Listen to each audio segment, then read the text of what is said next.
तो कुछ भी मिनट सेकंड नहीं निकाल सकते। श्री कृष्ण के लिए तिथि तारीख मिनट सेकंड निकाल सकते हो, मनुष्यों की घड़ी में फर्क पड़ सकता है, शिव बाबा के अवतरण में तो बिल्कुल फर्क नहीं पड़ सकता। पता ही नहीं पड़ता कब आया, ऐसे भी नहीं साक्षात्कार हुआ तब आया, नहीं अंदाज लगा सकते हैं, मिनट सेकंड का हिसाब नहीं बता सकते। कायदे में तो 4900 होना चाहिए। उनका अवतरण भी अलौकिक है, वह आते ही है बेहद की रात के समय। बाकी और भी जो अवतरण आदि होते हैं उनका पता पड़ता है, आत्मा शरीर में प्रवेश करती है, छोटा चोला पहनती है, फिर धीरे धीरे बड़ा होता है शरीर के हाँ जी,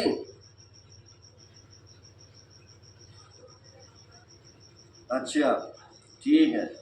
शरीर के साथ आत्मा बाहर आती है। इन सभी बातों को विचार सागर मंथन कर फिर औरों को समझाना होता है। कितने ढेर मनुष्य हैं, एक न मिले दूसरे से, कितना बड़ा मांडवा है, जैसे बड़ा हॉल है जिसमें बेहद का नाटक चलता है। तुम बच्चे यहाँ आते हो नर से नारायण बनने के लिए, बाप जो नई सृष्टि रचते हैं उसमें ऊंच पद लेने के लिए। बाकी यह जो पुरानी दुनिया है वह तो विनाश होने वाली है। बाबा द्वारा नई दुनिया की स्थापना हो रही है, बाबा को फिर पालना भी करनी है। जरूर जब यह शरीर छोड़े तब फिर सतयुग में नया शरीर लेकर पालना करें। उसके ये इस पुरानी दुनिया का विनाश भी होना है, भगोर को आग लगेगी, पीछे यह भारत ही रहेगा, बाकी तो खलास हो जाएंगे। भारत में भी थोड़े बचेंगे। तुम अब मेहनत कर रहे हो कि विनाश के बाद फिर सजाए ना खाए। अगर विक्रम विनाश नहीं होंगे तो सजाए भी खाएंगे और पद भी नहीं मिलेगा। तुमसे जब कोई पूछते हैं तुम किसके पास आए हो, तो बोलो शिव बाबा के पास, जो ब्रह्मा के तन में आया हुआ है। यह ब्रह्मा कोई शिव नहीं है। जितना बाप को जानेंगे तो बाप के साथ प्यार भी रहेगा। बाबा कहते हैं बच्चे तुम और कोई को प्यार नहीं करो, और संग प्यार तोड़ एक संग जोड़ो, जैसे आशिक और मासूक होते हैं। यह भी ऐसे है, 108 सच्चे आशिक बनते हैं, उसमें भी 8 सच्चे सच्चे बनते हैं। 8 की भी माला होती है ना, 9 रतन गाए हुए हैं ना, 8 दाने 9वां बाबा मुखिया, 8 देवता है, फिर 16,108 शहजादे शहजादियों का कुटुंब बनता है। तेता अंत तक बाबा तो हथेली पर भैंस दिखलाते हैं। तुम बच्चों को नशा है कि हम तो सृष्टि के मालिक बनते हैं। बाबा से ऐसा सौदा करना है, कहते हैं कोई बिल्ला व्यापारी यह सौदा करे, ऐसे कोई व्यापारी थोड़े ही हैं। तो बच्चे ऐसे उमंग में रहो, हम जाते हैं बाबा के पास। ऊपर वाला बाबा दुनिया को मालूम नहीं है, वो कहेंगे कि वह तो अंत में आता है। अब वही कलयुग का अंत है, वही गीता महाभारत का समय है, वही यादव जो मूसल निकाल रहे हैं, वही कौरवों का राज्य, और वही तुम पांडु खड़े हो। तुम बच्चे अभी घर बैठे अपनी कमाई कर रहे हो, भगवान घर बैठे आया हुआ है, इसलिए बाबा कहते हैं कि अपनी कमाई कर लो। यही हीरे जैसा जन्म अमोलक गाया हुआ है, अब इसको कोड़े बदले खोना नहीं है।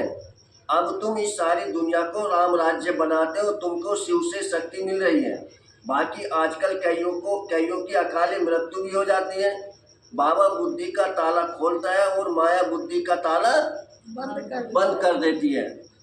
अब तुम माताओं को ही ज्ञान का कलश मिला हुआ है, अबलाओं को बल देने वाला वह है, यही ज्ञान अमृत है।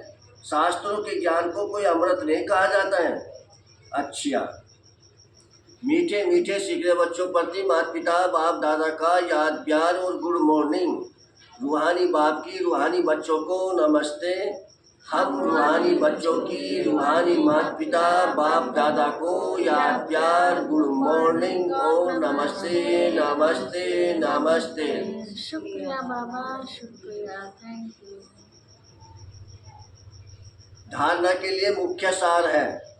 पहली पॉइंट है, एक बाप की कशिश में रहकर खुशबूदार फूल बनना है। अपने स्वीट बाप को याद कर दे अभिमान के कांटे को जला देना है। एक बाप की कशिश में रहकर खुशबूदार फूल बनना है, अपने स्वीट बाप को याद कर दे अभिमान के कांटे को जला देना है। दूसरी पॉइंट है, इस हीरे तुल्य जन्म में अविनाशी कमाई जमा करनी है। कोड़ियों के बदले से गंवाना नहीं है। एक बाप से सच्चा प्यार करना है, एक के संग में रहना है। इस हीरे तुल्य जन्म में अविनाशी कमाई जमा करनी है। कोड़ियों के बदले से गंवाना नहीं है। एक बाप से सच्चा प्यार करना है, एक के संग में रहना है। बाबा ने वरदान दिया है आज, ब्राह्मण जीवन में सदा खुशी की खुराक खाने और खुशी बांटने वाले खुश नसीब भाव। ब्राह्मण जीवन में सदा खुशी की खुराक खाने और बांटने वाले खुशी बांटने वाले खुश नसीब भाव। इस दुनिया में आप ब्राह्मणों जैसा खुश नसीब कोई नहीं हो सकता, क्योंकि इस जीवन में ही आप सबको क्या मिला और क्या मिला? खुशी का खजाना मिला। और क्या मिला? सुबह क्या मिला था? बाबा क्या कहते हैं, बाबा क्या करते हैं जो दुनिया में कोई नहीं कर सकता?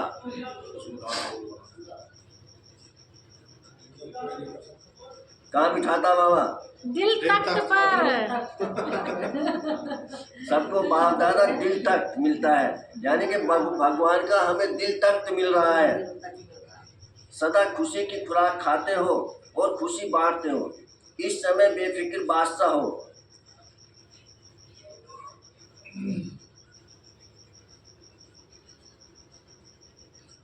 बेफिक्र बादशाह हो। ऐसी बेफिक्र जीवन सारे कल्प में और किसी भी युग में नहीं है। सतयुग में बेफिक्र होंगे, लेकिन वहाँ क्या नहीं होगा? वहाँ दिल तख्त नहीं होगा। और क्या नहीं होगा? क्या नहीं होगा? नहीं, दिल तक तो जब होगा जब उसका पता हो। बाबा नहीं होगा, ज्ञान नहीं होगा। हाँ, वहाँ पर ज्ञान नहीं होगा। बाबा के कहा हुआ है, अभी आपको ज्ञान है, इसलिए दिल से निकलता है, मेरे जैसा खुश नसीब कोई नहीं। स्लोगन है, संगम युग के स्वराज्य अधिकारी भविष्य के विश्व राज्य अधिकारी हैं। संगम युग के स्वराज्य अधिकारी भविष्य के विश्व राज्य अधिकारी बनते हैं।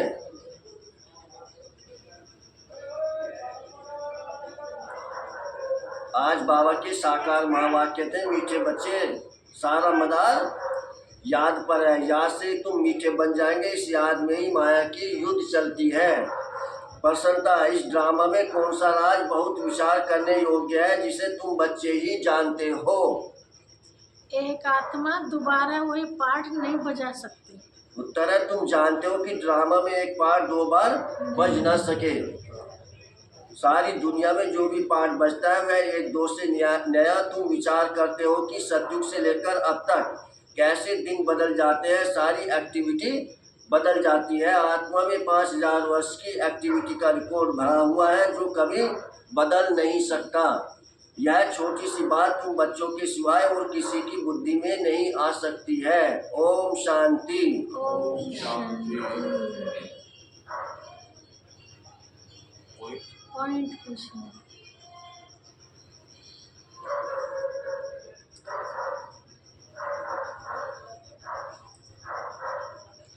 जगवती माता जी क्या कहा बाबा ने?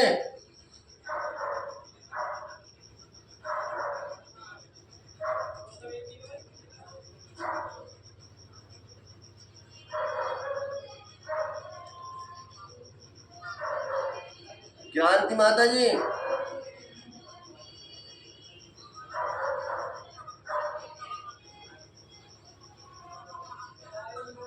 गांव के नाम। गदनपुरे से सामो माता जी,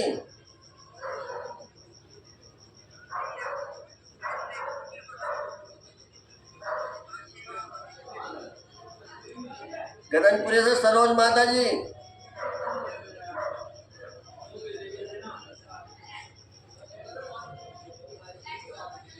गदनपुरे से उमेश माता जी,